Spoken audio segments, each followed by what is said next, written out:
আমি এই যে এত সুন্দর একটা গাড়ির মধ্যে উঠে বসলাম, আমার কাছে অনেক ভালো লাগতেছে।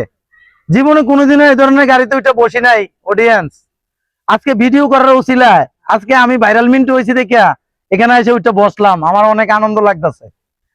আচ্ছা যাক, ফার্স্ট টু লাস্ট এত কথা বললে লাভ নাই। আমি আজকে ফান টাউনে আসছি, আপনারা জানেন। আমি যে একটা গল্প বলতে চাইছিলাম, ছোট্ট একটা গল্প বলবো। দুইজন পাবলিক একটা সিএনজি তে করে আসতে লাগছে। সিএনজির মধ্যে পরিচয় হলো, বন্ধুর মতো কথাবার্তা বললো, অনেক কথাই বললো, ভালোই লাগলো। মনে করেন যে টমসম ব্রিজ নাইমিয়া সে 10 টাকার ভাড়া 20 টাকা দিয়ে চলে গেল। আরে সিএনজি ওলা ডাকতেছে, এই মিয়া 10 টাকার ভাড়া 20 টাকা দিচ্ছেন কেন? সিএনজি যাত্রী বলতেছে ভাই রাখেন রাখেন। হ্যাঁ, উনি চলে গেল। আরেক বেটা সামনে যে নামলো, ওইখানে নাইমা যায়, বেটা পকেটে হাত দিয়ে দেয়, বেটা মানি ব্যাগও নাই, মোবাইলও নাই। আয় হায় রে, কি ঘটনা হলো! 10 টাকার ভাড়া 20 টাকা দিয়ে গেল, আর যাত্রীর মোবাইলও নিয়ে গেল, টাকাও নিয়ে গেল।